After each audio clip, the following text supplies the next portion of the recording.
Listo. Entonces ya comenzó la grabación. Bueno, entonces, leyes de Maxwell y ondas electromagnéticas. Una de las deudas que teníamos hasta el momento eh, con el curso era esencialmente la parte de los materiales. No vamos a hablar de medios materiales en el curso, pero puede que tengamos, digamos, el espacio para incluir las ecuaciones de Maxwell en medios materiales simplemente a modo de mención y ondas electromagnéticas, ¿cierto? Entonces, por la pregunta que me hizo el compañero Iván Arellano, yo creo que esto es importante. En una cosa que tiene que quedar clara, nunca ha habido confusión entre la inducción magnética y el campo magnético históricamente. Entonces, eso con respecto a su comentario, Iván. Nunca. O sea, siempre, de pronto los profesores que nos enseñaron a nosotros tenían una confusión con eso, pero eso siempre ha estado supremamente claro desde 1964, 1864, ¿cierto? ¿Por qué? Porque esencialmente cuando estamos en un medio material, las relaciones fundamentales las cumplen el campo eléctrico y el campo magnético y no el campo eléctrico y la inducción magnética o no el campo o no la inducción magnética del vector de desplazamiento eléctrico. Entonces, desde ese tiempo esa distinción, lo que es una inducción y lo que es un campo, siempre está perfectamente clara y distinguible. Eso se puede ver en toda la literatura, inclusive en la literatura, por ejemplo, más antigua como la de Plonzi, ¿cierto? Entonces, ahora, ¿a qué se puede ver la confusión? Precisamente a que de pronto en el vacío uno es el múltiplo por un escalar del otro y se usan de manera intercambiable, ¿cierto? Entonces, pero siempre ha estado muy claro lo que es el uno y lo que es el otro. Ahora, cuando estamos en medios materiales, las relaciones, las relaciones fundamentales por las que preguntaba el profesor Osman, realmente se cumplen con el campo eléctrico y el magnético. O sea, usted no puede decir que el campo eléctrico y la inducción magnética siempre son ortogonales. Eso es objetivo, ¿cierto? Pero si usted está en medios materiales o en el medio que sea, el campo eléctrico y el campo magnético H siempre son ortogonales. La relación de fundamentalidad se cumple y yo quisiera repasar eso en una seccioncita eh, pequeña en este módulo para que eso nos quede claro sin, digamos, andar mucho en la polarización, la carga ligada, ¿cierto? En la polarización, en los dominios, no, sin, digamos, salirnos mucho hacia esa esfera, pero por lo menos poder plantear el problema de amortiguamiento de las ondas electromagnéticas en medios materiales, ¿cierto? Que esa es otra pregunta que hizo otro compañero el viernes, es una pregunta más que interesante para abordar. Entonces, hoy voy a tratar de hacer las leyes de Maxwell en el vacío y las ondas planas. Eso es un repaso de otra clase de la segunda clase que vimos. Después el campo eléctrico oscilante en un resonador cúbico. Eh, y bueno, y básicamente eso sería todo, esos dos ítems, los dos primeros ítems, ¿cierto? No creo que alcancemos a las ondas electromagnéticas no homogéneas, que esa es la parte de las funciones de Green. Pero esta parte de leyes de Maxwell en el vacío de ondas planas tiene algunas cositas que no vimos en la segunda clase, entonces es interesante poder repasar. Entonces, como está resaltado, y trataremos las leyes de Maxwell en ondas electromagnéticas y comenzaremos en el vacío. Listo, entonces nosotros ya habíamos visto el análisis de este experimento de Ampère y habíamos visto que la intuición de Ampère le dictaba que si las ecuaciones que había deducido André María Ampère desde la experiencia eran determinantes para los fenómenos eléctricos y magnéticos, tenía que haber por simetría, el campo magnético o la inducción magnética, si estamos en el vacío, había de inducir fenómenos eléctricos. Entonces él hizo el experimento que discutimos en la segunda clase. Era simplemente para simular una fuente de corriente alterna, conectar y desconectar un switch, un interruptor y mirar qué pasaba con un circuito adyacente que presuntamente estuviera siendo afectado por... ¿Utilizar ese cable? No. que generaba el circuito con la corriente I1 y mirar qué pasaba con la corriente en ese circuito y se dio cuenta que había una corriente inducida, No ¿cierto? está conectado. ¿Ah, lo vas a Este es, conectar? este es el origen del electromagnetismo. Bueno, chicos, les agradezco si son tan amables que me conectan con los micrófonos. Muy amables. Bueno, entonces, esta ley que nosotros examinamos en la segunda sesión, digamos que tiene una consecuencia importante desde el punto de vista diferencial, y es que vemos que la variación de la inducción magnética es una fuente de circulación para el campo eléctrico. Eso tiene dos consecuencias importantes de las muchas que tiene dos consecuencias importantes. Una de las consecuencias es que el campo, del campo magnético hace que el campo eléctrico ya no sea un campo mm, ya no sea un campo conservativo, ¿cierto? Porque los campos conservativos, como discutimos la clase pasada y al principio de la segunda clase, tienen como característica que su rotación es de cero. Entonces, cuando hay una fuente de circulación, el campo que circula ya no es un campo conservativo y esta es una consecuencia fundamental de la ley de Faraday, ¿cierto? Y la otra consecuencia fundamental es que realmente en ausencia de fuentes, el campo magnético se convierte en una fuente para el campo eléctrico, ¿cierto? Y a la postre esto va a ser esencial para poder generar las ondas. Acá hay una fuente de campo eléctrico que no es una carga. Bueno, ¿A traer acá? vimos también la interpretación, pudimos ver la interpretación de la ley de Faraday-Lenz, que es el signo simplemente que el campo magnético inducido es un campo magnético que va en dirección contraria al campo magnético que generó el flujo Por ahí sí tiene dónde conectarlo. responsable de la inducción, Ah, ¿cierto? Entonces, chicos, eh, por favor, amablemente les pido que colaboren con los micrófonos. Listo. Entonces, disculpen la molestia, pero por favor colaboren con los micrófonos. Muchas gracias. Bueno, entonces, esencialmente esto es lo que nosotros habíamos discutido sobre la ley de Faraday. Recuerden, lo importante son estas dos consecuencias de la ley de Faraday que a la postre nos llevan a las ondas. Entonces, la no conservatividad del campo eléctrico, porque un campo eléctrico conservativo esencialmente no rota en el espacio fácil, ¿cierto? Entonces, dos, el campo magnético como fuente. Bueno, chicos, lamentablemente nos va a tocar silenciar todos los micrófonos. Alejandro, por favor, apagar el micrófono. Listo, profe. Bueno, muchas gracias. Entonces, esencialmente les repito, dos consecuencias de la ley de Faraday. La no conservatividad del campo eléctrico debido a la fuente magnética y eh, que ahora la variación del campo magnético se convierte en una fuente para el campo eléctrico. Eso es importante para las ondas, que es en lo que nos queremos concentrar.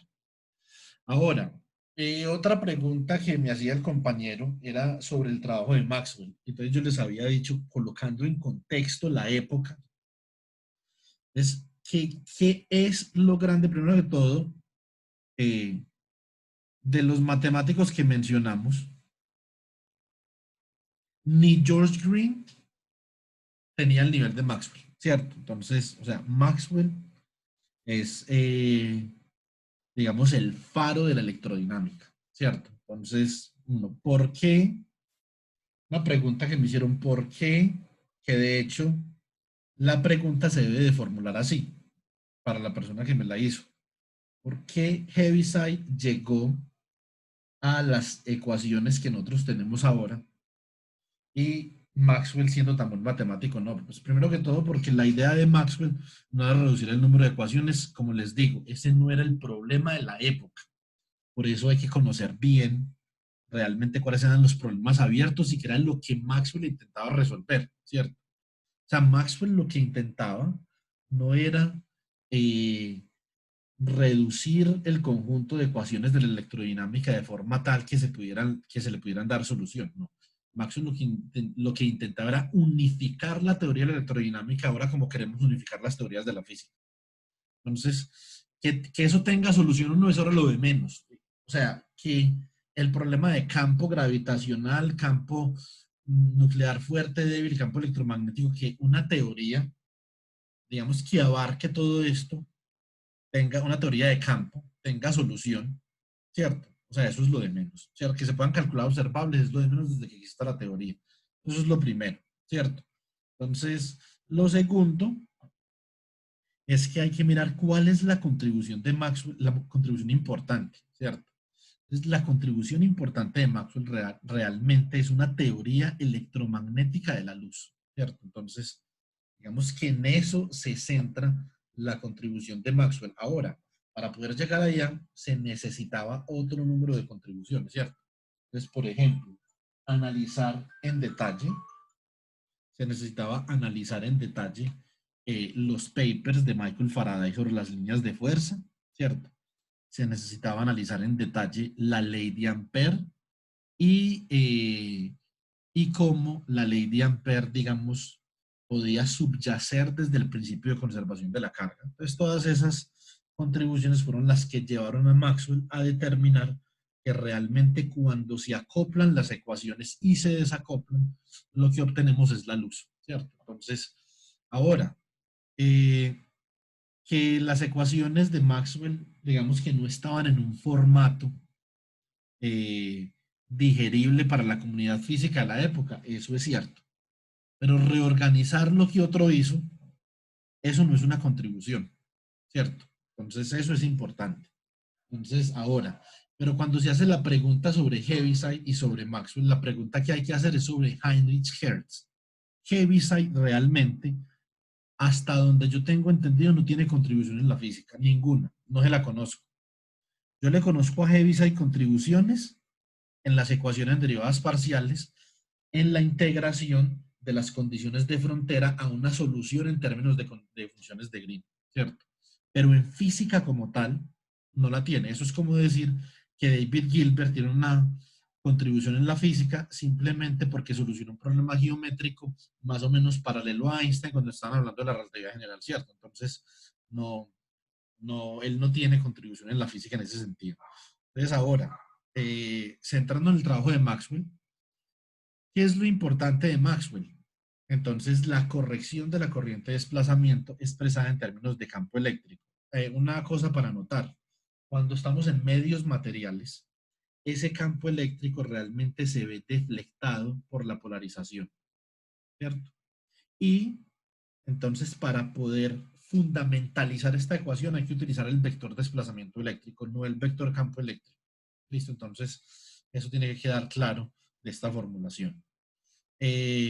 Nosotros vimos que la motivación que llevó a Maxwell a reexpresar esta ecuación esencialmente tenía que ver con el hecho de que la ley de Ampère como tal, solamente la ley de Ampère,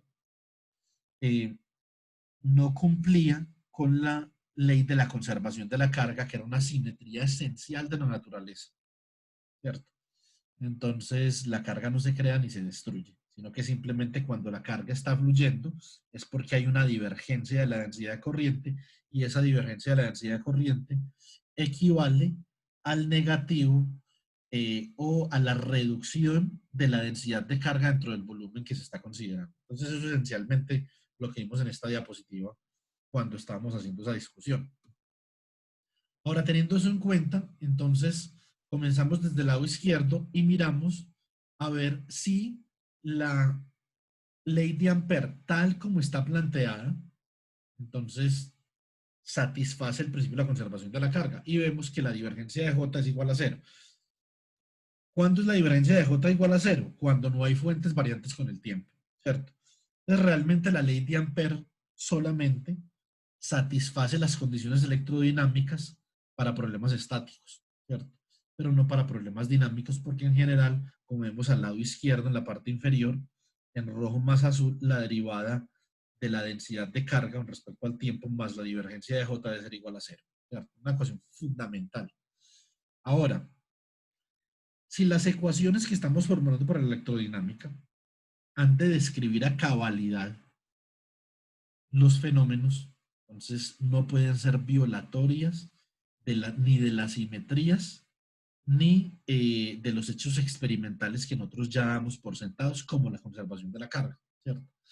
Entonces, Maxwell simplemente pensó que agregando, o pensó no, después de, digamos, algunas hipótesis y unas corroboraciones, desagregando el término epsilon sub 0 derivada de E con respecto al tiempo y sacando la divergencia del rotacional de B, que sabemos que es cero por identidades elementales del cálculo vectorial, se obtenía que la divergencia de la densidad de corriente más epsilon sub 0 por la deriva de la divergencia del campo eléctrico ha de ser igual a 0, y de ahí obtenemos la ley o el principio de la conservación de la carga. Entonces así fue como, digamos, surge la ley de Ampère-Maxwell. Esto es un análisis netamente físico, ¿cierto?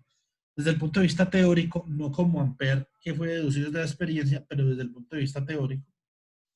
Y para esto ya era muy importante poder contar con el trabajo de George Green y con el trabajo de Helmholtz, ¿cierto? Entonces, de acá ya tenemos que la nueva forma de la ley de Ampère, que es la corrección de Maxwell, entonces, no solamente satisface el principio de la conservación de la carga, sino que también satisface la simetría de la que estaba hablando Faraday, que la variación en el tiempo de uno de los campos es fuente de otro de los campos, ¿cierto?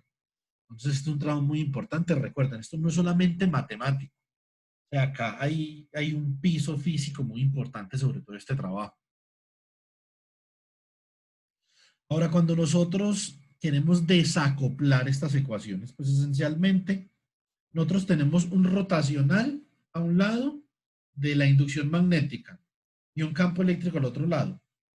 Y en la ley de Faraday, como vemos aquí, a mano derecha tenemos un rotacional del campo eléctrico a un lado y un campo magnético al otro. Entonces, esencialmente lo que vamos a hacer es sacar rotacionales en ambos lados de las ecuaciones de las leyes de Faraday y Ampère-Maxwell.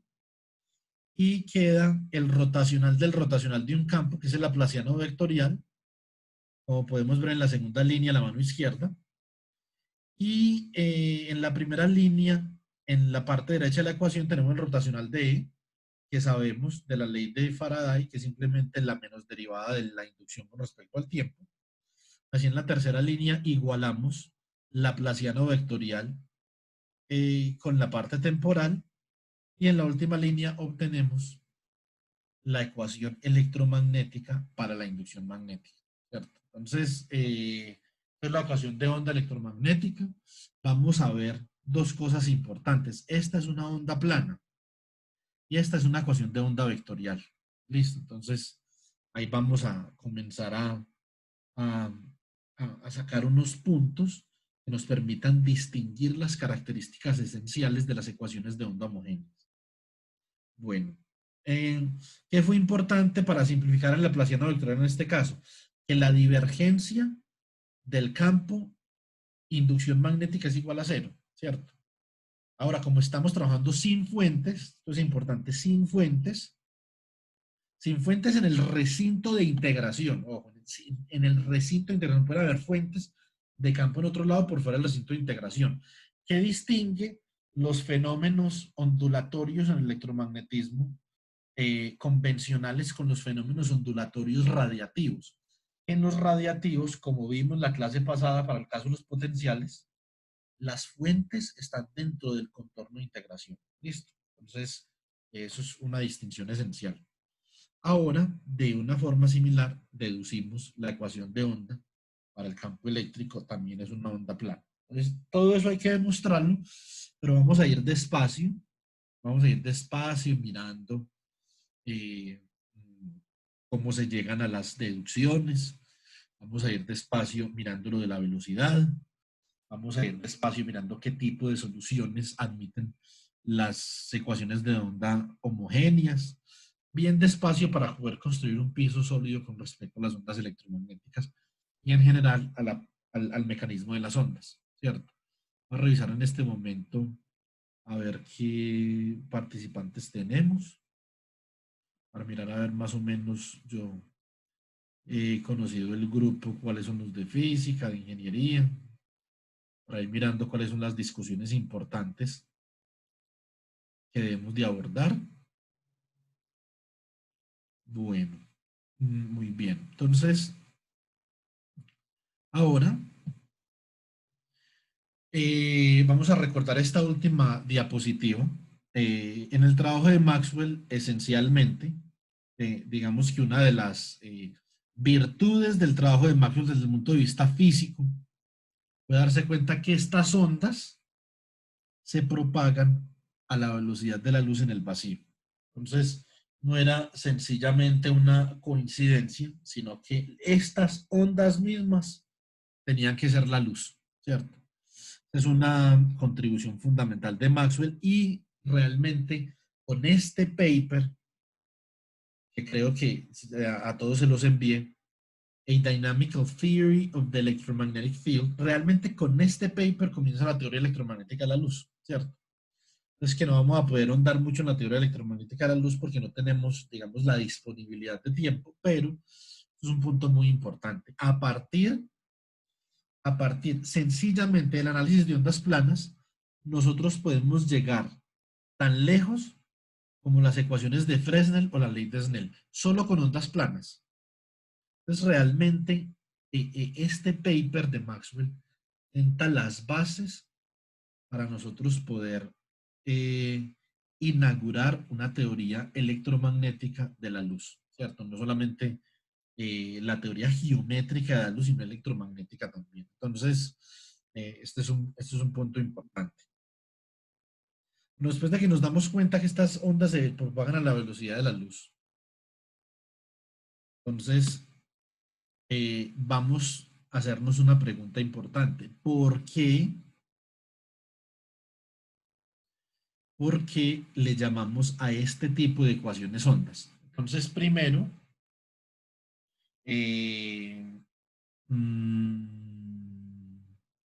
a ver, una pregunta. Como solo de la coincidencia de la velocidad de la luz en la propagación de estas ondas, se puede deducir que todo el fenomagnético y que todo el fenómeno electromagnético incluye los fenómenos ópticos, porque según entendí, también las ondas gravitacionales viajan a esta velocidad. Yo de las ondas gravitacionales no puedo contestar, no tengo elementos para contestar. Ahora, ¿por qué se deduce? Esto es una pregunta importante. ¿Por qué se deduce que el campo electromagnético, digamos, es el constituyente principal de la luz? Entonces, primero que todo, es porque las características de la óptica geométrica se pueden deducir elementalmente, como le acabé de explicar con la ley de Fresnel, la ley de Snell, a partir de las simetrías que respetan las leyes de Maxwell. Eso es una cosa importante. No solamente se propaga la velocidad de la luz, sino que las simetrías, específicamente Santiago hablando de las condiciones de contorno, tangenciales y normales para campos eléctricos, inducciones magnéticas, no, para campos eléctricos y para campos magnéticos desde la parte más general. Entonces, a partir de estas condiciones de frontera, se pueden deducir los fenómenos ópticos que han sido estudiados desde el punto de vista más fundamental y sobre todo desde el punto de vista más fenomenológico, ¿cierto? Observaciones fenomenológicas. Entonces, no solamente es la propagación, la velocidad de propagación, también es lo que se puede predecir a partir de las simetrías de la teoría electrodinámica, ¿sí o no? Ahora, no, yo no soy un experto en ondas gravitacionales, pero yo creo que a partir de las ondas gravitacionales no podemos deducir este mismo tipo de fenómenos, aunque deben haber fenómenos análogos en las ondas gravitacionales, condiciones de contorno, condiciones de frontera, ¿cierto? Condiciones de frontera tangenciales, condiciones de frontera normales, que lleven a la predicción de algunos fenómenos fundamentales en la interacción entre ondas gravitacionales. Pero yo de eso no conozco. De pronto más tarde le podríamos preguntar al compañero Arvin a ver si de pronto él conoce algo sobre el tema. Bueno, entonces ahora, ¿Por qué a estas ecuaciones que nosotros tenemos acá se les llama ecuaciones de onda?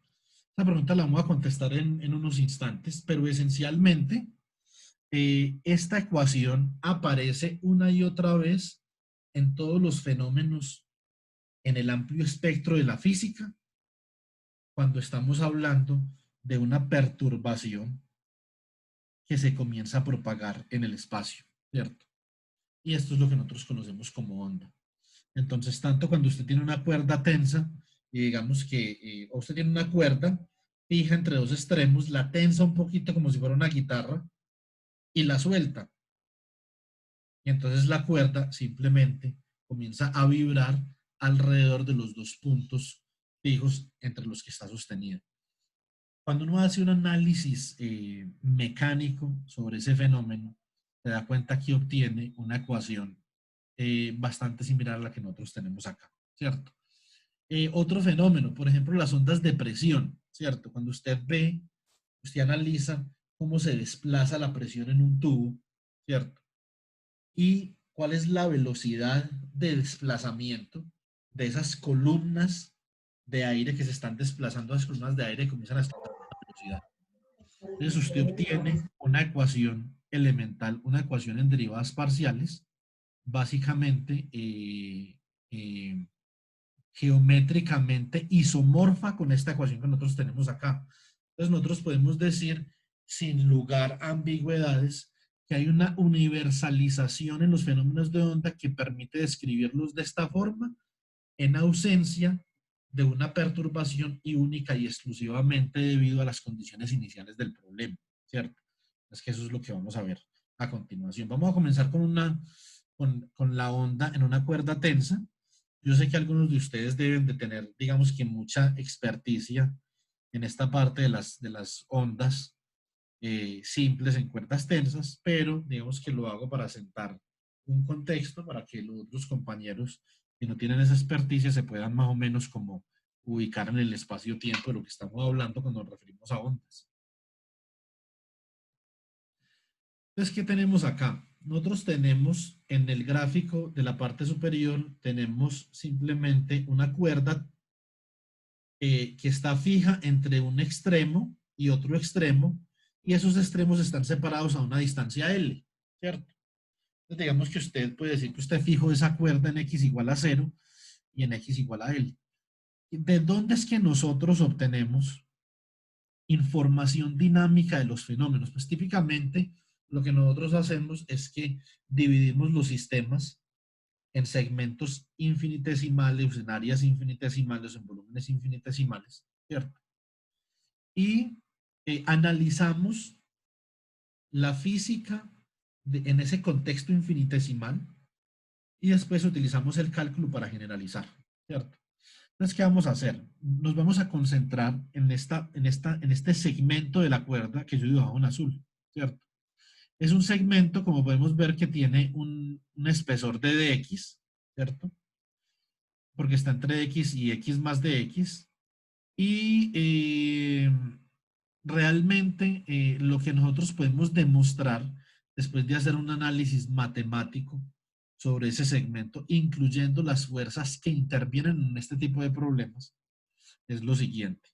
Lo primero, podemos determinar que para un tiempo t igual a 0, esta cuerda tenía una forma cualquiera que nosotros podemos representar como la ecuación que está en el primer renglón.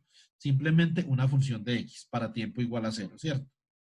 Y nosotros podemos arguir que esa cuerda simplemente es la superposición de un número infinito de modos, cada modo superponiéndose como una amplitud lambda mayúscula sub n, ¿cierto?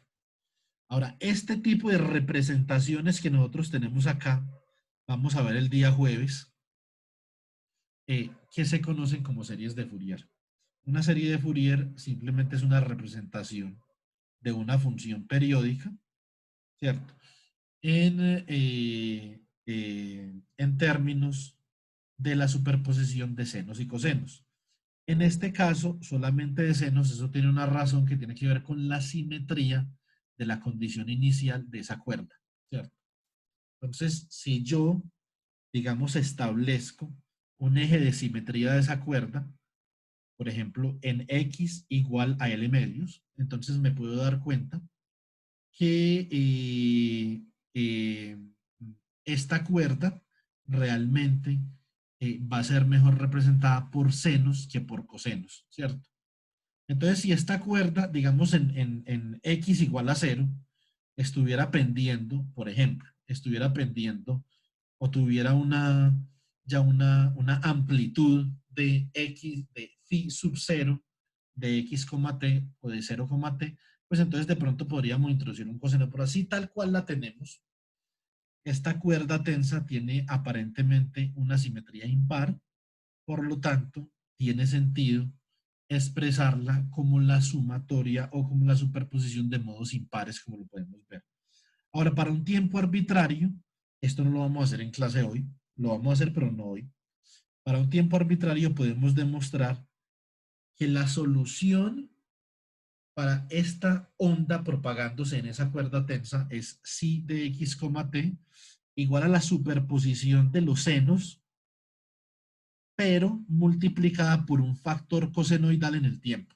Listo, entonces esto es tanto una función armónica en el espacio como en el tiempo. Ahora, si nosotros asumimos que esto es una onda y que por lo tanto va a satisfacer una de estas ecuaciones, o por lo menos una ecuación parecida a la del campo eléctrico y en la inducción magnética, nosotros podemos inferir directamente que acá hay una variación armónica con respecto al espacio y con respecto al tiempo, dos variaciones armónicas. Y que, por lo tanto, este tipo de ecuaciones admiten una solución por separación de variables. A. B. Importante. Les voy a hacer una pregunta. Vamos a ver quién tiene por ahí una respuesta interesante.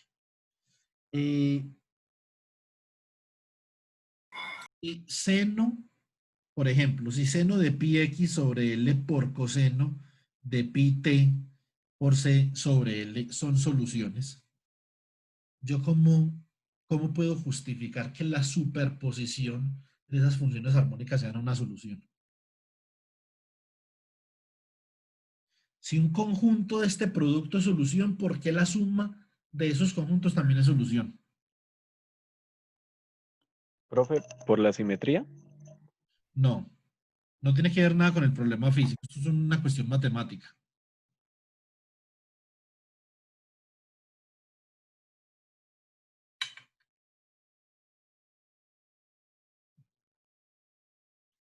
Muy bien, Alejandro, por la linealidad.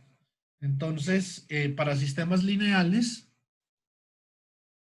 Eh, no, Nico, no, ahí no hay lineal, no es linealmente independiente, porque para que sea linealmente independiente, tiene que existir otro elemento. Algo es linealmente independiente con algo más, y acá solo tenemos una ecuación, ¿cierto? Entonces, eso es, si yo le entiendo bien su comentario. Ahora, si usted se refiere a que el conjunto de soluciones que usted está superponiendo son linealmente independientes, sí, pero esa no es la razón, esa es una condición obligatoria de las soluciones de una ecuación diferencial. Que si varias soluciones, que si varias funciones son solución a una misma ecuación diferencial, esas soluciones tienen que ser linealmente independientes. No sé si a eso se refería, pero yo lo veo más por el lado de lo que comentó Alejandro, ¿cierto? Si, si F1, por ejemplo, es solución a una ecuación diferencial y F2 también. Por lo tanto, F igual a C1 por F1 más C2 por F2 también es solución. Entonces, por lo tanto, como la ecuación diferencial es lineal, admite que la superposición de soluciones también sea una solución. Ahora, ¿cómo llegamos hasta acá? Digamos que eso de pronto lo vamos a poder intuir al final de la sesión, pero no estoy muy seguro. Vamos a ver si...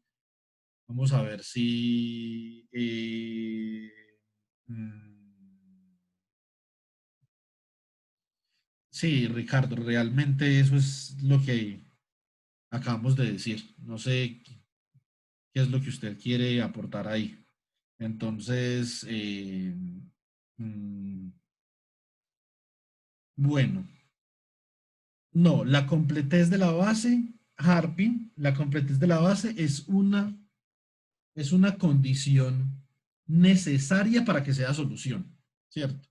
Tiene que ser, bueno, no para que sea solución, sino es una condición necesaria para que sea una solución general, más bien, ¿cierto? Ahora, la pregunta es, ¿por qué la superposición es solución? Esa es la pregunta. Y la respuesta es que la superposición es solución porque la ecuación es lineal, ¿cierto? Esa es la respuesta. Es por eso nosotros podemos superponer todos estos modos y yo quiero que ustedes apunten esto por ahí para el final de la clase, porque esto va a ser importante para la discusión que vamos a hacer sobre el resonador cúbico. Esto va a ser muy importante. Entonces, porque acá estamos comenzando al revés, comenzamos con una superposición y decimos que esa es la solución general. Después vamos a comenzar con una solución y vamos a superponer un conjunto infinito de soluciones. Y para poder, digamos que para poder arguir ese hecho, tenemos que partir del hecho, valga la redundancia, de que la superposición de soluciones también es una solución. Entonces, eso es lo importante. Ahora lo que dice Arvin y lo que estaban diciendo también Nicolás, la completitud de la base, la superposición lineal de elementos que son linealmente independientes. Es una condición necesaria para que la solución sea lo más general posible, ¿cierto? Entonces, esa no es la razón por la que se admiten soluciones que son superposiciones, ¿cierto? Entonces, ahora, ¿qué vamos a hacer? Vamos a hacerle la física a ese elemento azulito que aparece ahí. Entonces, si, digamos, si hacemos zoom en ese elemento azulito, lo que nosotros tenemos es que tenemos un segmento másico de la cuerda que está siendo sometido a dos tensiones, ¿cierto? Entonces, una tensión T1 y una tensión T2, y esas tensiones realmente son tensiones que han de ser iguales porque dx es un elemento de longitud infinitesimal. Entonces, digamos que por la continuidad de la tensión en la cuerda, entonces asumimos que T1 es aproximadamente igual a T2 y ahora vamos a plantear la ley de Newton en la dirección vertical para entender cuál es la dinámica de movimiento de esa cuerda tensa.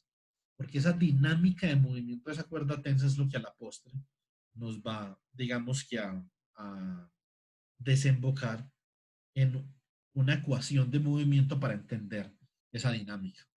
Y a esa ecuación de movimiento la vamos a llamar la ecuación de onda. Ahora, ¿qué hacen esas tensiones? Vamos a centrarnos en el panel del lado derecho. Esas tensiones esencialmente hacen que esta cuerda vibre de esta forma, ¿cierto? Vibre entre los dos puntos fijos entre los que está sujetada, ¿cierto? Ahora, para nosotros entender esa dinámica de vibración, necesitamos aplicar la segunda ley de Newton en dirección vertical a ese elemento másico y decir que T1 seno de teta 1 menos T2 seno de teta 2 es simplemente igual a la masa por la segunda derivada del desplazamiento de la onda con respecto al tiempo, o sea, la aceleración. Bueno, para términos generales, para los ingenieros que nos escuchan, ¿cierto? Yo estoy seguro pues que los físicos tienen absoluta claridad de lo que voy a decir. Esta no es la segunda ley de Newton, ¿listo? Una consecuencia de la segunda ley de Newton. Entonces, la segunda ley de Newton tiene que ver con la variación del momentum. Eso es importante. La variación del momentum ha de ser proporcional a la fuerza. Entonces, o si usted quiere al cambio en impulso, pues, ¿cierto? Entonces, pero cuando uno tiene masa constante y todo eso, entonces la segunda ley de Newton se convierte en esto, ¿cierto? Entonces, ahora, delta X es infinitesimal. Entonces, por eso asumimos que T1 es aproximadamente igual a T2 y que teta 1 y teta 2 son ángulos tales que son pequeños, entonces podemos aproximar el seno de teta como tangente de teta. Esto lo podemos ver a partir de estas expansiones de Taylor, que si teta es pequeño, seno de teta es aproximadamente igual a teta y coseno de teta aproximadamente igual a 1. Y por lo tanto, si dividimos una serie entre la otra, nos da que tangente de teta es aproximadamente igual a teta, que es lo mismo que seno, ¿cierto? Bueno, ya les voy a mostrar una simulacióncita de esta cuerda tensa. utilizando esta ecuación en series de Fourier que escribimos aquí en la parte inferior, ¿cierto? Entonces, ustedes simplemente escriben un script, puede ser en MATLAB, ahí está en la página del curso, y entonces ustedes lo ejecutan.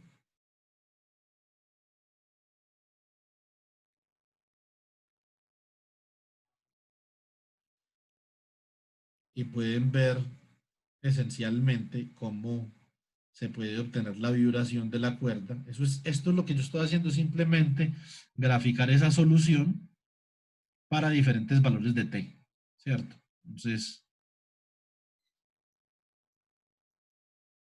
y naturalmente cuando ustedes varían ese lambda sub n, por ejemplo, ese lambda sub n en este caso, para una cuerda que inicialmente estaba, digamos, tensada, de forma simétrica, con una amplitud de phi de psi igual a 1.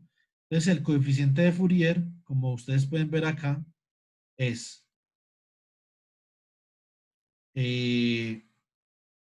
digamos que este de sub n es ese lambda sub n, entonces esto es 8 sobre n al cuadrado pi al cuadrado que multiplica a seno de n pi medios. Entonces, como ustedes pueden ver, ese seno de n pi medios, vamos a ver si nosotros obtenemos acá este seno de n pi medios. Digamos que esto es para unos valores impares de n, ¿cierto?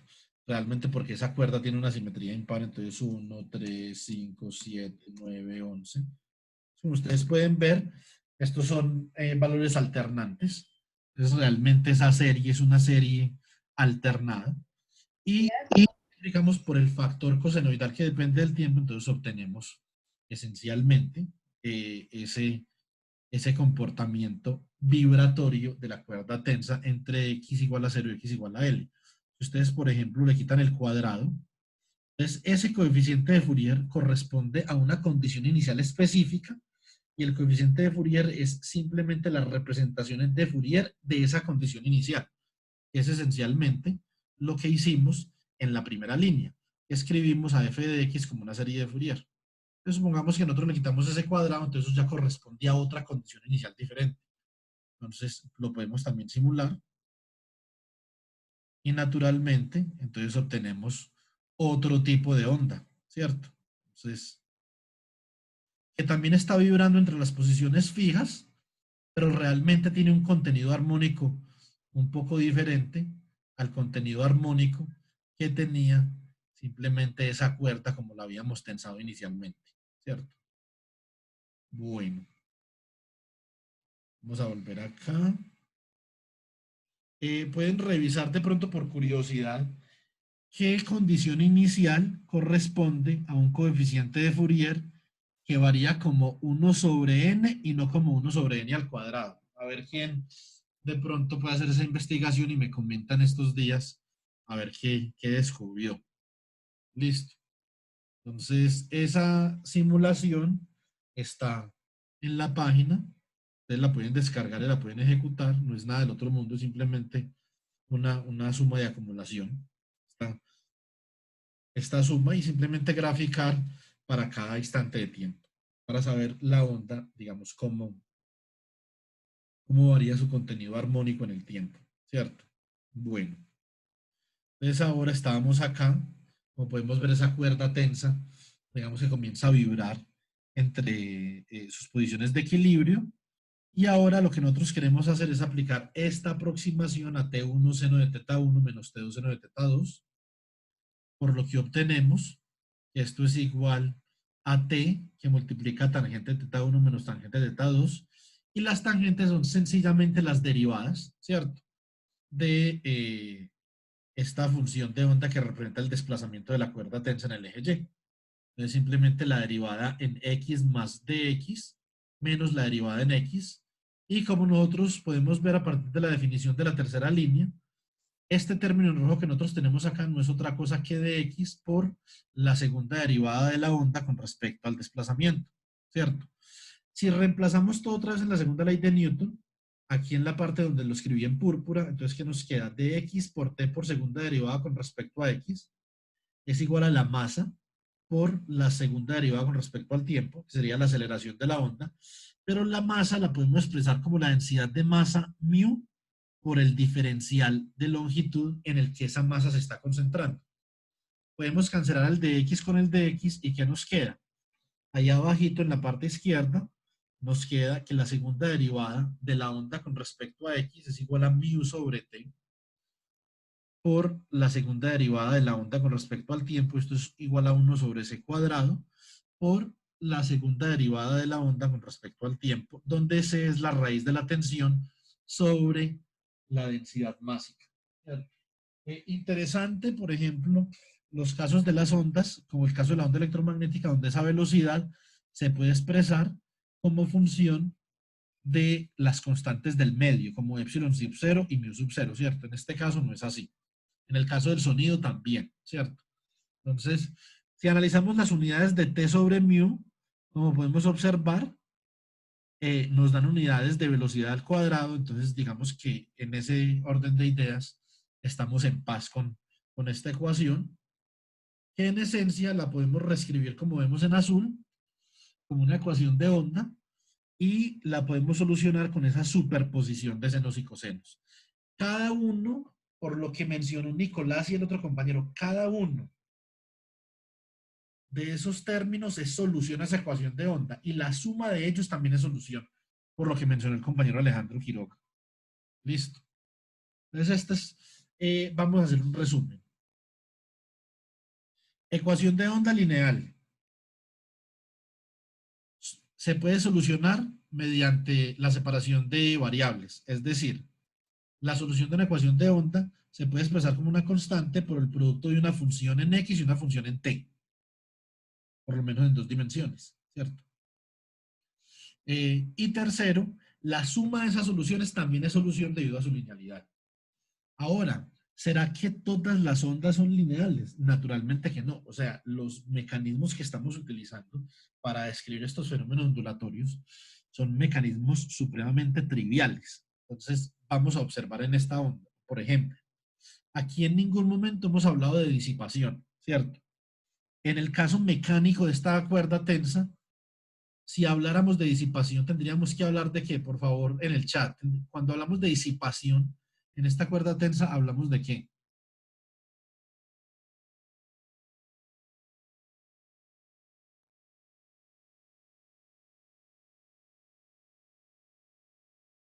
Muy bien, Alejandro, fricción. La fricción es una fuerza que es proporcional a la derivada del desplazamiento con respecto al tiempo. A la primera derivada, ¿cierto? Entonces, amortiguamiento por fricción, muy bien. Términos proporcionales a la velocidad, también, muy bien, Jalil. Todos muy bien. Entonces, es esencialmente lo que han dicho Jalil, Sadán y Alejandro. Resume lo que tendríamos que incluir dentro de la segunda ley de Newton, si la ecuación de onda que tenemos fuera un poquito más complicada de forma tal que fuera una ecuación de onda disipativa, ¿cierto? Entonces, como podemos ver aquí, la amplitud de las oscilaciones no decae en el tiempo, ¿cierto? Entonces, eso lo pudimos ver también en la simulación.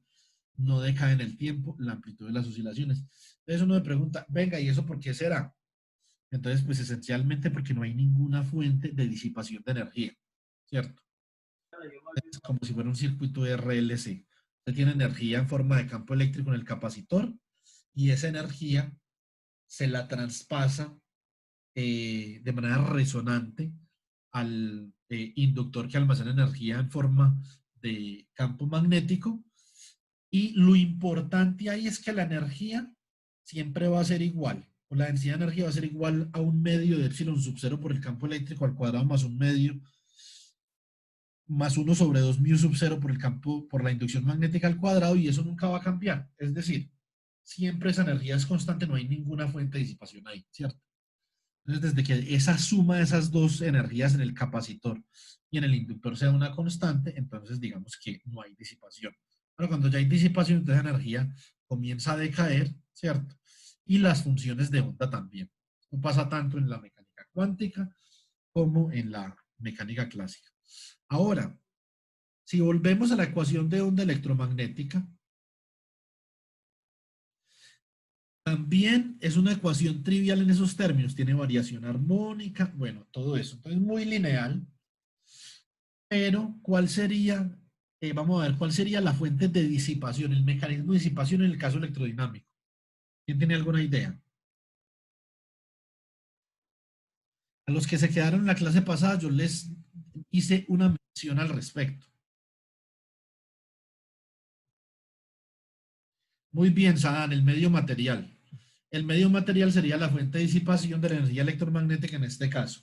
Entonces, cuando tenemos polarización, tendríamos en la onda de campo eléctrico un término que depende de la conductividad, un término que va a tener un número complejo. Por ese número complejo, cuando nosotros asumimos una variación armónica, entonces ese número complejo se convierte en un factor de amortiguamiento, ¿cierto? Y en el caso de la inducción magnética sería la magnetización. Lo que pasa es que no sería correcto expresar una onda en términos de la inducción magnética, sino más bien en términos del campo magnético H. Entonces, como podemos ver, hay cierta trivialidad en la formulación que nosotros hemos planteado acá. Ahora, ¿será que la disipación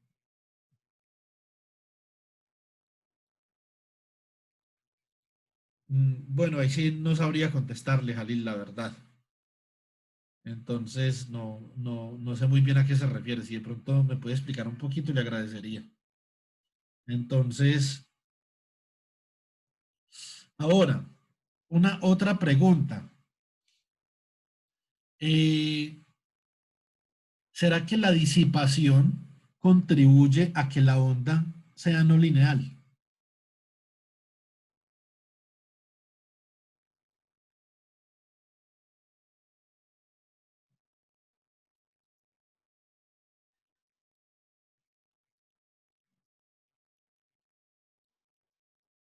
Muy bien, Alejandro. El operador diferencial sigue siendo lineal. Es una onda lineal, pero es una onda dispersiva, ¿cierto? Es una onda disipativa, ¿sí o no? Entonces, eso lo vamos a ver el jueves, ¿cierto? Entonces, hasta allá sí vamos a llegar. Puede que no, digamos que nos enfoquemos mucho en el análisis de la disipación, pero por lo mismo vamos a poder ver que morfológicamente los términos disipativos que dependen de la polarización y que, por ejemplo, en líneas de transmisión, cuando una onda se propaga en una línea de transmisión, entonces tienen que ver con la resistencia, ¿cierto? Términos resistivos, pues. Entonces, bueno, muy bien. Ahora, si estas ondas tuvieran una fuente, ¿será que la fuente hace que la onda sea no lineal?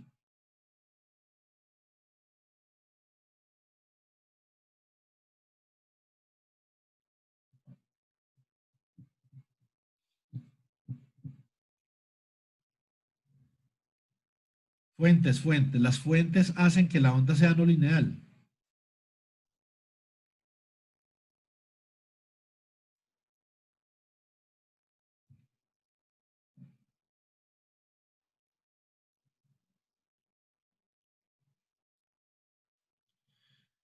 Muy bien, Felipe. Excelente explicación. Sigue siendo lineal, pero se vuelve no homogénea. Ahora, la linealidad, muy bien, Lucho y Alejandro también. La linealidad, digamos que cobra otro significado, que eso es de lo que vamos a hablar el día de mañana. ¿Qué significado cobra la linealidad? Esencialmente, eh, ahora, digamos que nosotros debemos de plantear una solución general. Primero que todo, cuando ya la tenemos no homogénea, la ecuación de onda o cualquier ecuación en derivadas parciales, entonces para salirnos del paso utilizamos las funciones de Green. Y las funciones de Green contienen la información sobre el sistema independiente de su excitación que van a ser transmitidas hacia la respuesta, ¿cierto? Entonces, eso es importante. Tener una información sobre el sistema, por ejemplo, escalas de tiempo, correlaciones en el espacio, ¿cierto? Tiempos de decaimiento, frecuencias de resonancia, si tiene una o dos, tres o cuatro, ¿cierto? Entonces la función de Green tiene, como vamos a ver, esconde la física del sistema. Y por eso es que en mecánica cuántica nosotros tenemos una obsesión sistemática con expresar observables en términos de las funciones de Green. Porque la función de Green es como esa cajita que contiene los secretos de la dinámica espaciotemporal de un sistema, ¿cierto? El propagador, tanto en el espacio como en el tiempo. Bueno, muy bien. Ahora, ¿quién conoce algún ejemplo de una onda no lineal? Yo sé, por ejemplo, que Felipe, el compañero Felipe, el compañero Jalil, el compañero Santiago Figueroa y la compañera Nadia deben de conocer una onda no lineal, según el trabajo que les conozco. Vamos a ver si saben de qué onda les estoy hablando. ¿A qué onda creen que me refiero? Ustedes han estudiado un sistema no lineal, o más bien un sistema cuya ecuación de movimiento más clásica posible es una ecuación diferencial no lineal.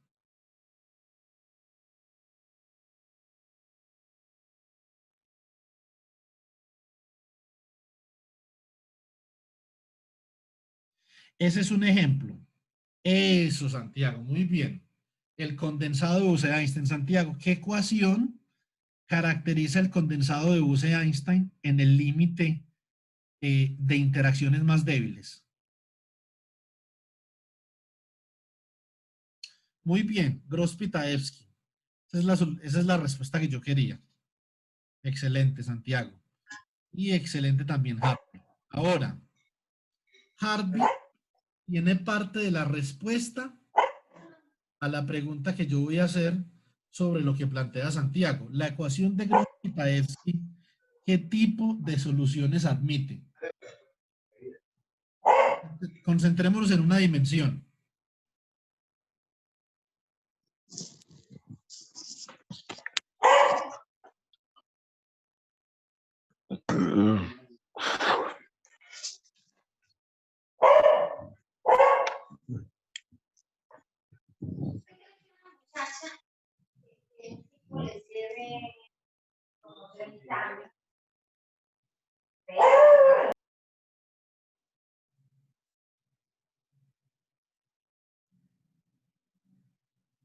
A ver, chicos, ¿quién tiene alguna idea? Y Harvey nos dio, digamos que una pista sobre el tema de lo que conversamos la clase pasada sobre la ecuación no lineal de Schrödinger, que en esencia es la ecuación de Gross-Pitaevsky, ¿cierto? Esencialmente. Simplemente que las escalas de correlación cambian, ¿cierto? Dependiendo de las resonancias de Feshbach que den origen a los términos scattering, ya sea términos de scattering repulsivos o términos de scattering atractivos en la ecuación de Gross-Pitaevsky. Pero la solución, la forma de la solución es la misma. ¿Qué solución admite ese tipo de ecuaciones?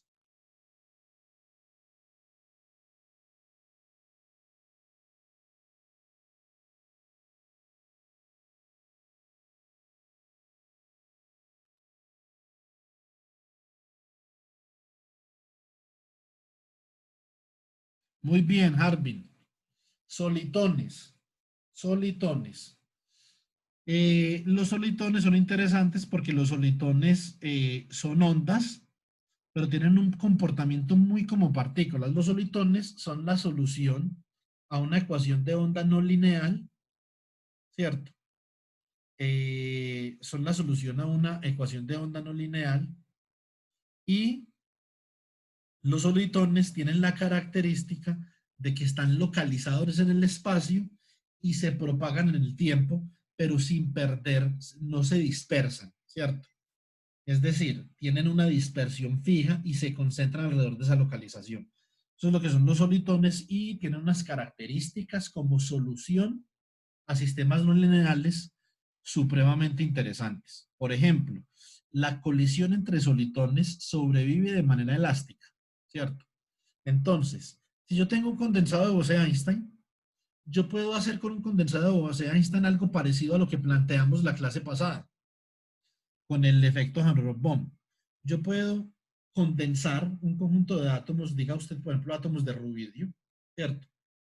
Y entonces el condensado, esa onda de materia comienza a evolucionar y a través de un potencial yo puedo dividir esa onda de materia que es un solitón entre dos solitones.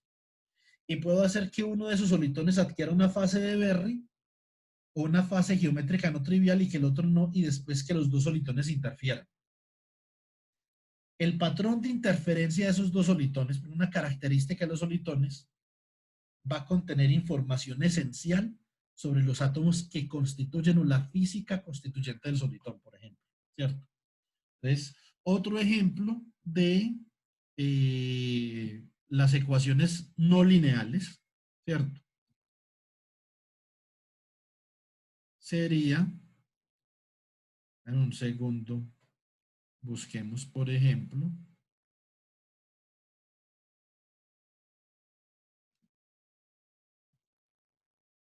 entonces, busquemos aquí una cosa. Yo nunca pude saber cómo escribe esto. Korteweg.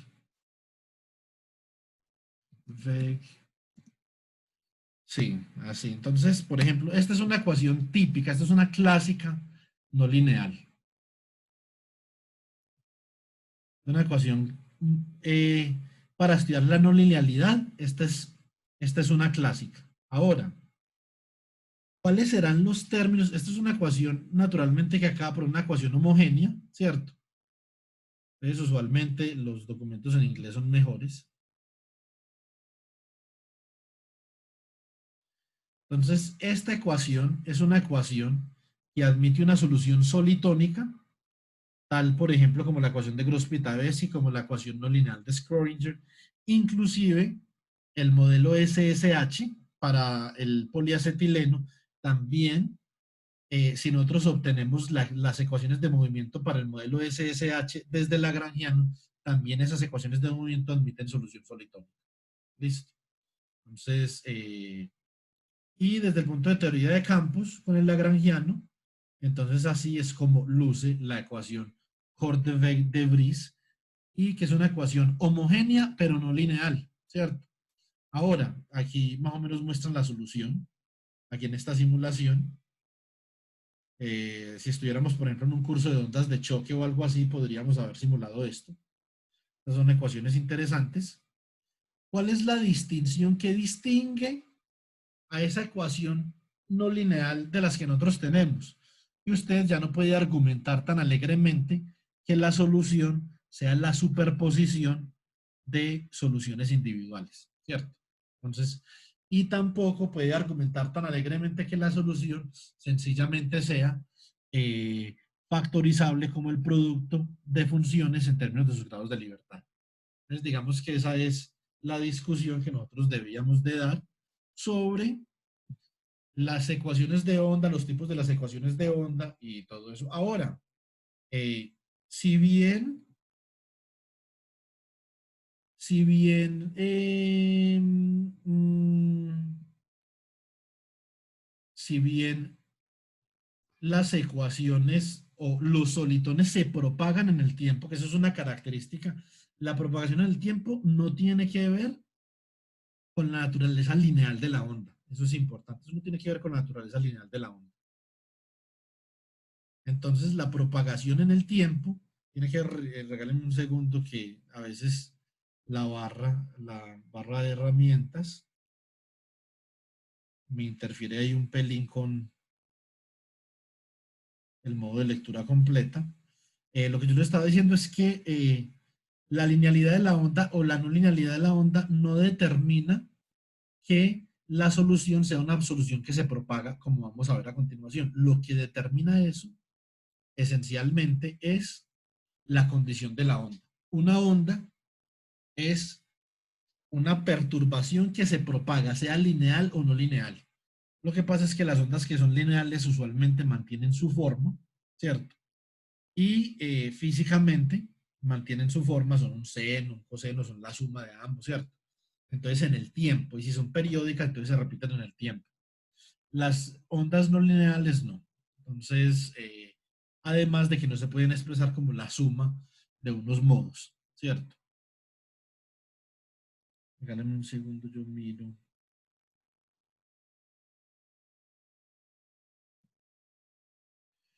¿Cómo puedo hacer acá? Para que continuemos con la presentación.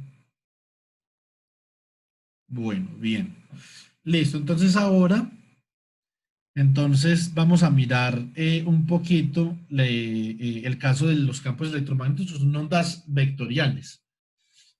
Como nosotros sabemos, las ondas vectoriales sencillamente se pueden expresar como tres componentes de ondas escalares debido a que el laplaciano vectorial se puede expresar como el laplaciano de cada una de las componentes, ¿cierto? Entonces con eso no tenemos ningún problema.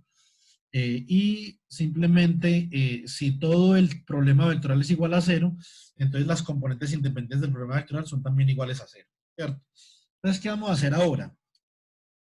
Eh, a pesar de que esto se puede deducir matemáticamente, para esta ecuación de onda homogénea que tenemos, vamos a asumir, como vemos aquí en púrpura, vamos a asumir una variación armónica con el tiempo.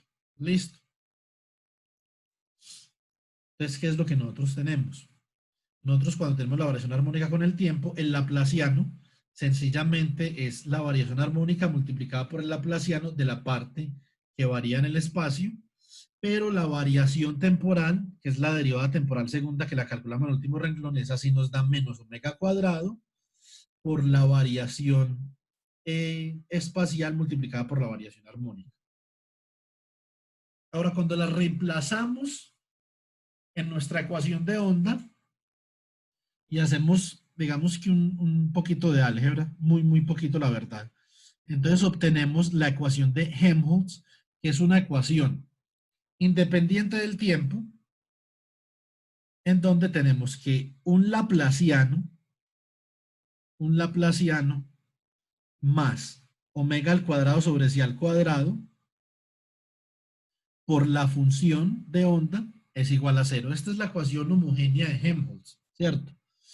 Ahora, debido a su característica lineal y a que nosotros podemos asumir, como dice en la última línea, que la dependencia temporal de la función de onda con respecto a los grados de libertad independientes es multiplicativa y que omega cuadrado sobre c cuadrado tiene unidades de vector de onda al cuadrado, entonces podemos expresar esta ecuación de onda como tres problemas individuales para j igual a x, igual a y e igual a z.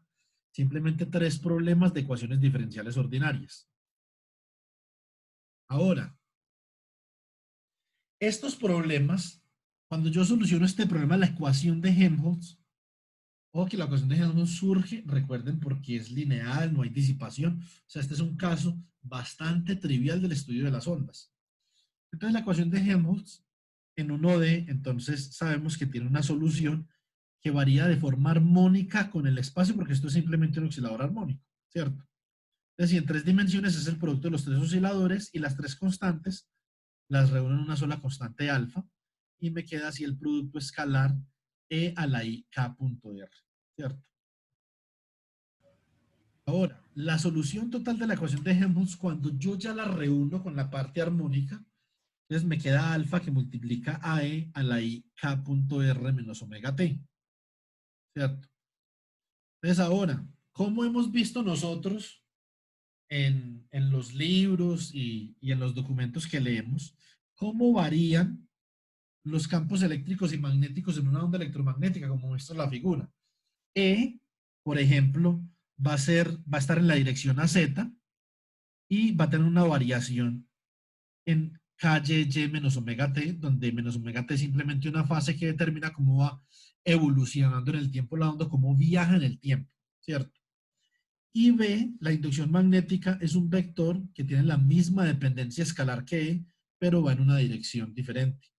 Lo importante es que el producto cruz, como vimos la clase pasada, entre E y B, vaya en la dirección en la que se está propagando la potencia electromagnética, y aquí en la parte superior la hemos denotado como S. S siendo el vector de Poynting que es proporcional a E cruz B, ¿cierto?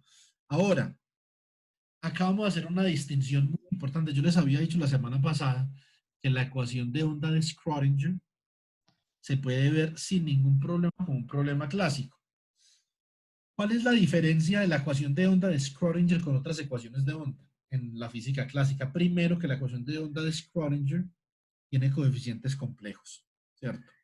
El hecho de que tenga coeficientes complejos, a lo sumo, sus autovalores van a ser complejos y por lo tanto, la variación temporal de primer orden que tiene la ecuación de Schrödinger por ser de coeficientes complejos se convierte en una variación armónica. Entonces eso le da el carácter de onda. Ese IH barra es lo que le da el carácter de onda a la ecuación de Schrödinger. ¿Listo? Bueno, 1. 2.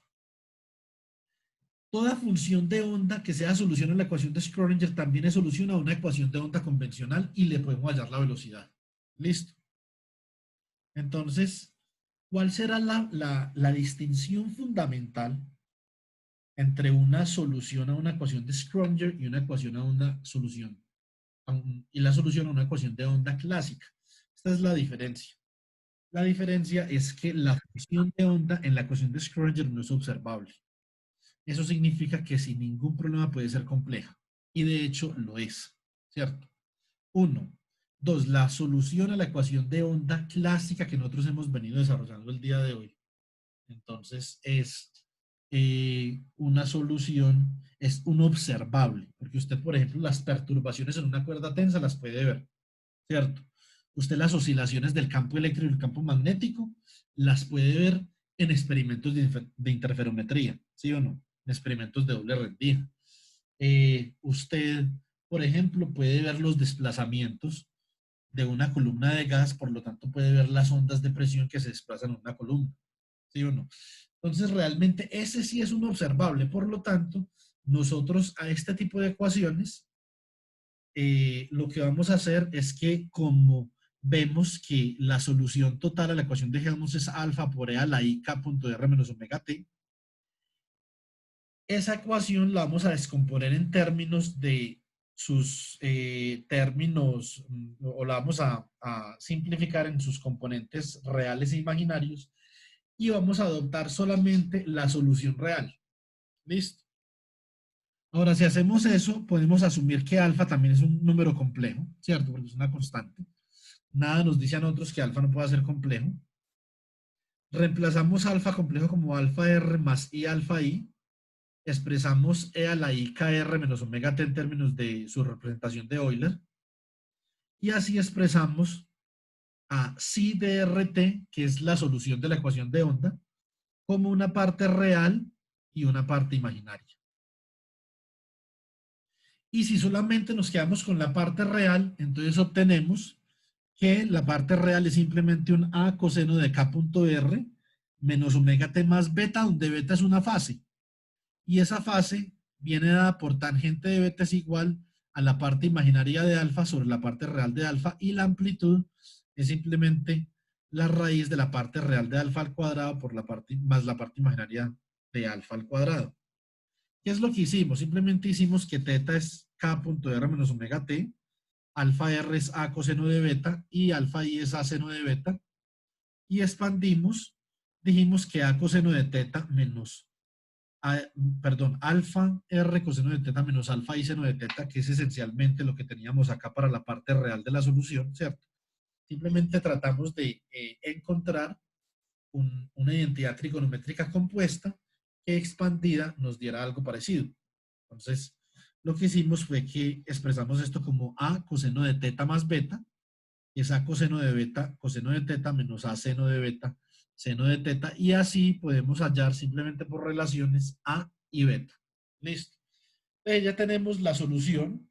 La solución a esa ecuación de onda es simplemente un coseno que se está propagando en alguna dirección, ¿cierto? Y que la velocidad de propagación tiene que ver con esta frecuencia angular omega. Y que tiene una fase beta que bien puede ser 0 si alfa es real, el alfa original, o puede ser 90 si el alfa es complejo, o puede ser un número entre 0 y 90 si alfa es complejo con parte real y parte imaginaria, es decir, 90 si fuera puramente imaginario, perdón. Y entre 0 y 90 si simplemente es un número complejo. Listo. Entonces, ahora, ¿qué es lo que nosotros podemos ver de toda esta situación? Un segundo, yo reviso una cosa. ¿Qué podemos ver nosotros de esta situación? Que la solución a la ecuación de Helmholtz,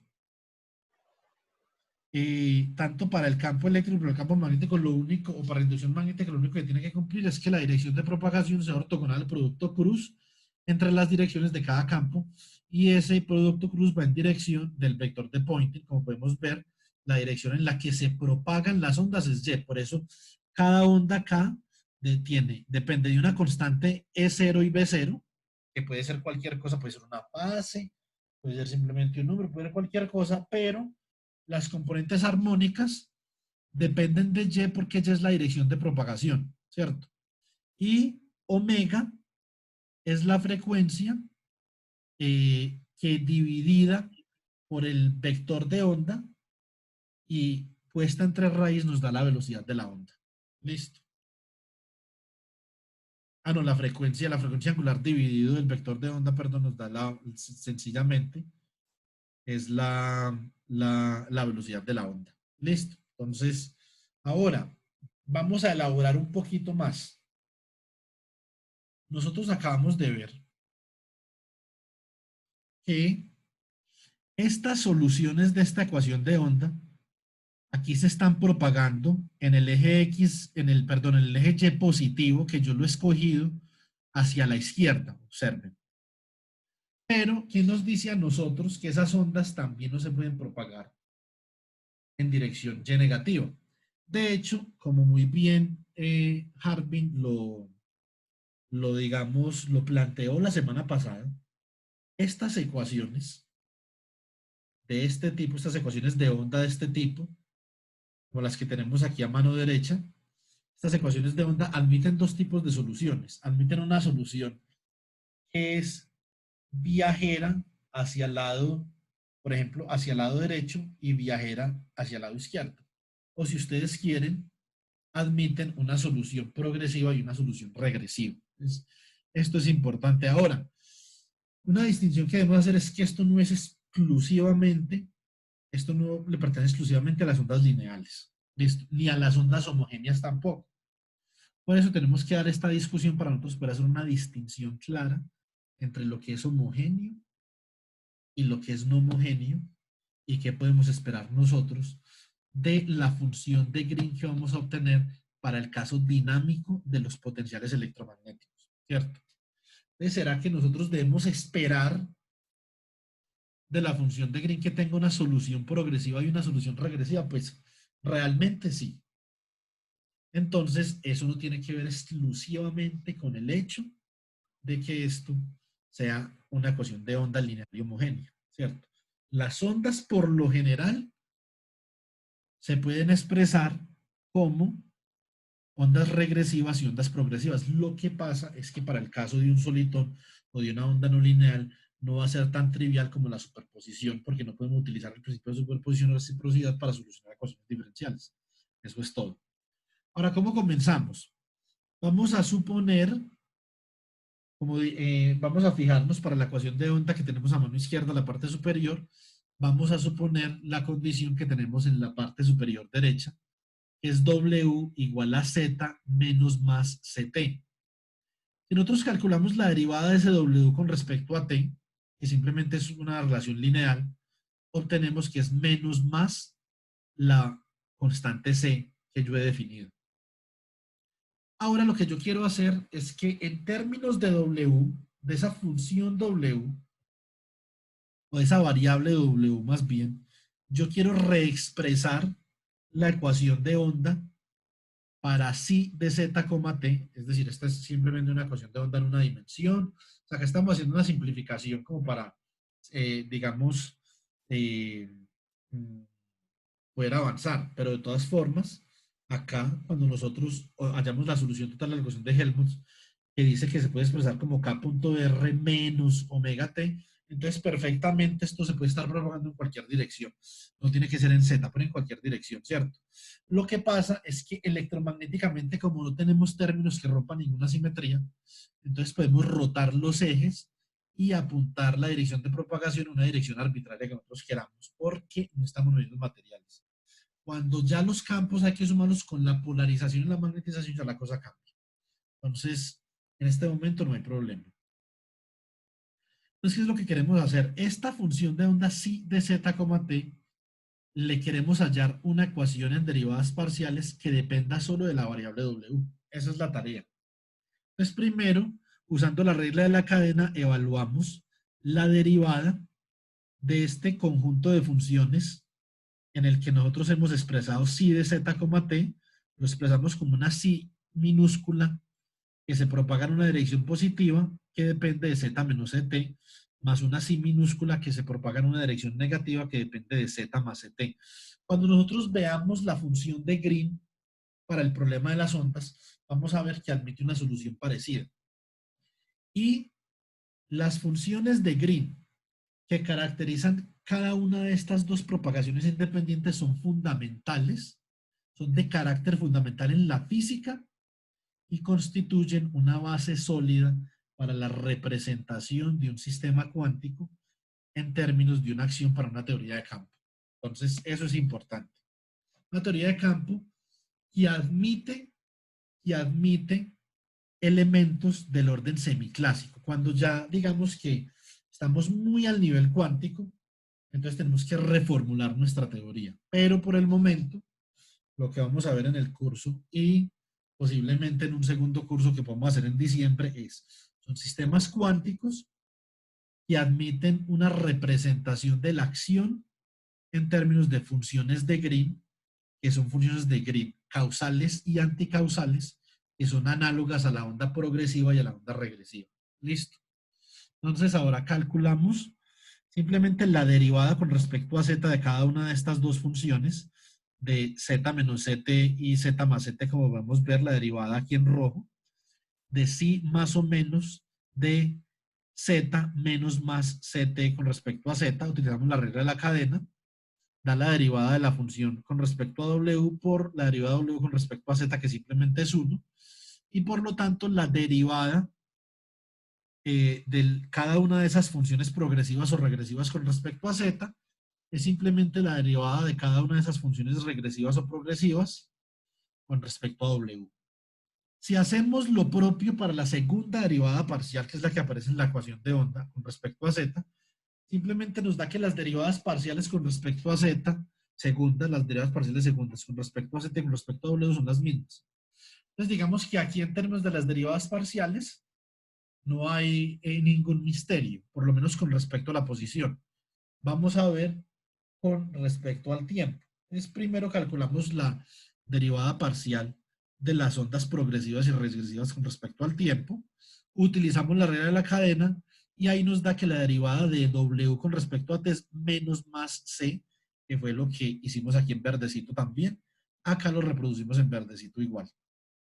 Y esto nos da menos más C por la derivada de la onda progresiva regresiva con respecto a W. Ahora vamos a hacer lo propio, pero para la derivada parcial segunda con respecto a T.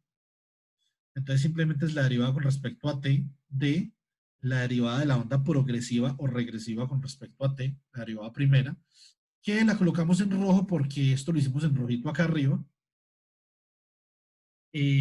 Simplemente reemplazamos, que nos dio menos más C por la derivada de la función con respecto a W, y esto nos da menos más C por la derivada segunda de la onda regresiva o progresiva con respecto a T y a W. Como son grados de libertad que no están lados, simplemente los podemos intercambiar. ¿Listo? Intercambiamos la derivada y entonces esto nos queda que es menos más C derivada con respecto a W de la derivada con respecto a T de la onda progresiva regresiva, que ya sabíamos que era menos más C derivada de la función con respecto a W, por lo tanto es una C cuadrado por esa derivada segunda con respecto a W. Ya tenemos todas las derivadas en función de W. Reemplacemos eso en la ecuación de onda con la que arrancamos. Miremos a ver qué nos queda. Reemplazamos eso, ¿cierto? En la ecuación de onda y que es realmente la primera que tenemos en la primera línea. Cuando reemplazamos esto, entonces nos queda derivada segunda de la función de la onda progresiva o regresiva con respecto a W menos mu sub 0 epsilon sub 0 c cuadrado por la derivada segunda de la onda progresiva o regresiva con respecto a W. Factorizamos esa derivada segunda y nos queda multiplicada por un factor 1 menos mu sub 0 epsilon sub 0 c al cuadrado. De acá obtenemos que C tiene que ser la raíz de epsilon sub 0 por mu sub 0. Es decir, la ecuación de onda admite la superposición de ondas progresivas y regresivas siempre y cuando esas ondas se propaguen con velocidad raíz de 1 sobre epsilon sub 0 mu sub 0. Entonces ahí demostramos que para el caso lineal tenemos esa superposición. Ahora, cuando vayamos a ver funciones de Green para el caso forzado, para el caso excitado, vamos a ver que también hay una función de Green que representa la propagación positiva en el tiempo y la propagación regresiva en el tiempo. Y para eso vamos a tener que construir un formalismo de causalidad. Y ese formalismo de causalidad es el formalismo que ha de determinar la forma como nosotros interactuamos con la función de Green. Y ese mismo formalismo de causalidad es el formalismo que a la postre ha de determinar nosotros cómo escribimos la solución para un sistema cuántico en términos de funciones de Green. Eso es al último que vamos a llegar en el curso.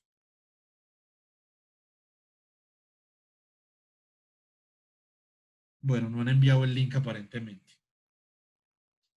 Listo. Entonces, ahora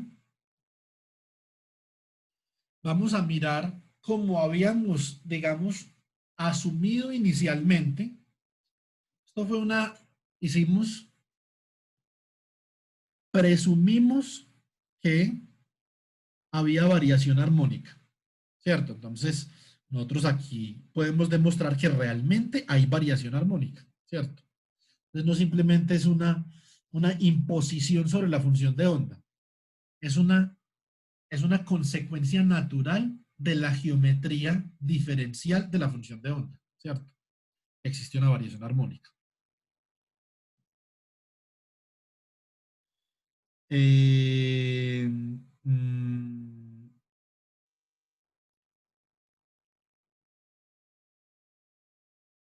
Listo. Arvin, muchas gracias. Muy amable. Sí, le agradecería que de pronto mañana nos diera una explicacióncita sobre ese tema, como para elevar el nivel de debate. Muy amable. Entonces, listo. Entonces, solución por separación de variables. También habíamos dicho, esto sí es una imposición.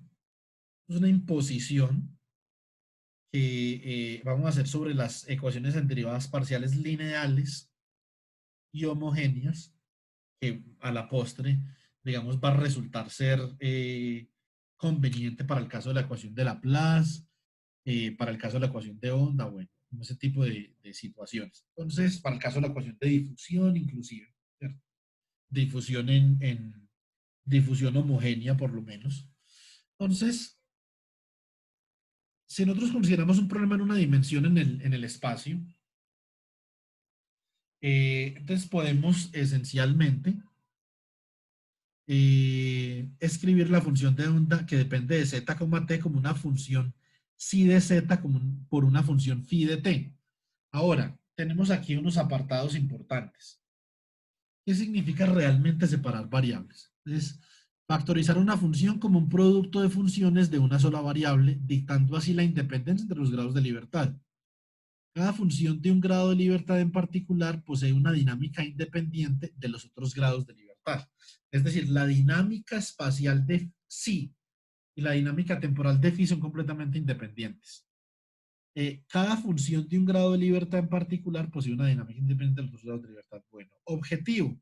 Transformar una ecuación en derivadas parciales en varias ecuaciones en derivadas ordinarias, en este caso, 2. Pero si tuviéramos todo el paquete completo, como vamos a ver el día de mañana, 3 o 4, ¿cierto? Entonces nosotros hacemos esta transformación y naturalmente para las derivadas respectivas, entonces cuando nosotros reemplazamos la primera derivada, que es como el laplaciano pero en z, es simplemente la función del tiempo por la segunda derivada de la función en el espacio. Y consecuentemente podemos decir que la derivada segunda con respecto al tiempo es la función en el espacio por la derivada con respecto a la segunda derivada en el tiempo. Dividimos toda la ecuación de onda. Esto es un procedimiento que lo vamos a hacer repetidamente. Cuando hagamos esto y cuando vayamos al resonador cúbico, lo vamos a hacer repetidamente. Entonces, ¿qué es lo que tenemos acá? Lo que tenemos es que vamos a dividir por psi, que es psi minúscula de z por phi de t.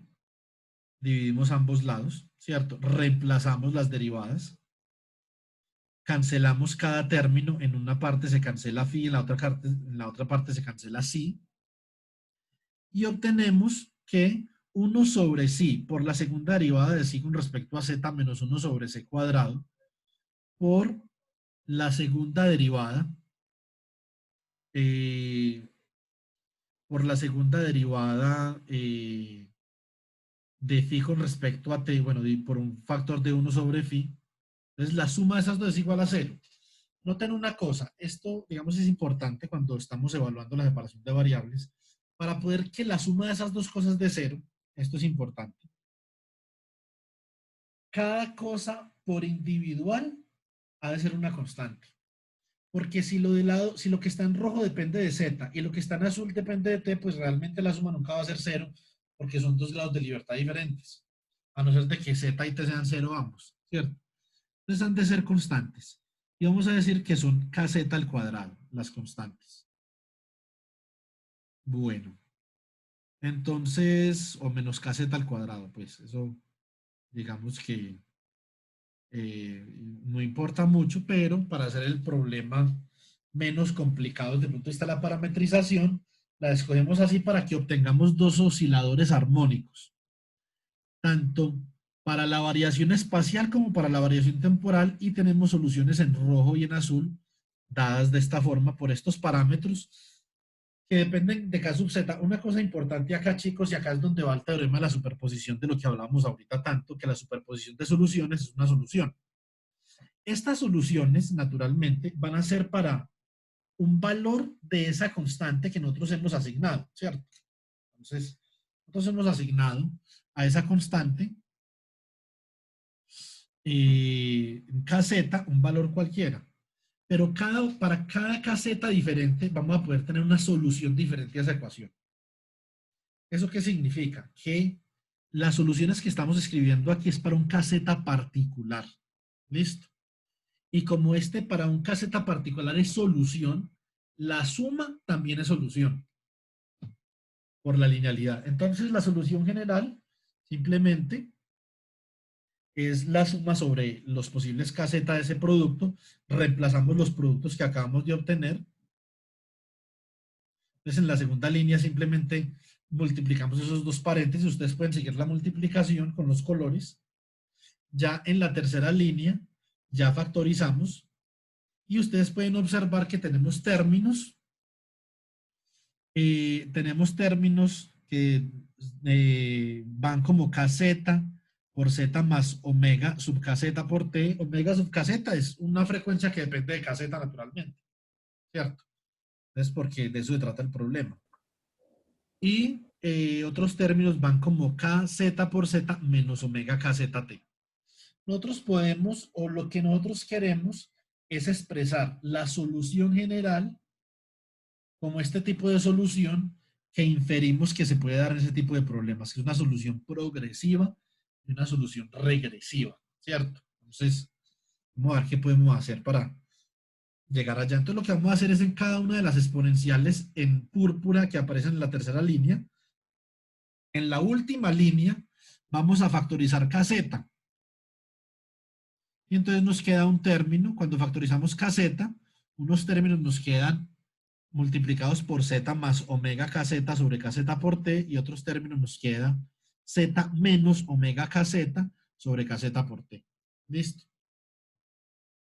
Ahora, cuando observamos que la velocidad c es simplemente la relación entre omega y k, pues entonces observamos que si reunimos los términos que dependen de E a la IKZ por Z más CT y E a la menos IKZ por Z más CT, esa suma de esos dos términos es realmente una onda que está viajando regresivamente porque depende de Z más CT. Y reunimos los términos que dependen de B sub kz y de C sub kz, son términos que tienen las exponenciales E a la IKZ por Z menos CT y E a la menos IKZ por Z menos CT. Son términos que viajan de manera progresiva, ¿cierto? Entonces están viajando de manera progresiva. Entonces así podemos nosotros inferir no solamente la variación armónica natural de la solución de una función de onda, sino que también podemos, a partir de la solución más general posible, en el caso de la solución más general posible, en el caso de la ecuación de onda, podemos deducir que inclusive sin pérdida de generalidad, sus soluciones se pueden expresar como la suma de una onda regresiva y una onda progresiva donde A sub kz, B sub kz, C sub kz y D sub kz pueden ser complejos, es decir, pueden ser factores de fase. O sea que estos términos de acá pueden ser factores de fase. Ahora, ¿qué tenemos acá? Tenemos 4 constantes para determinar. ¿Quién tiene una idea de cómo se pueden determinar las constantes?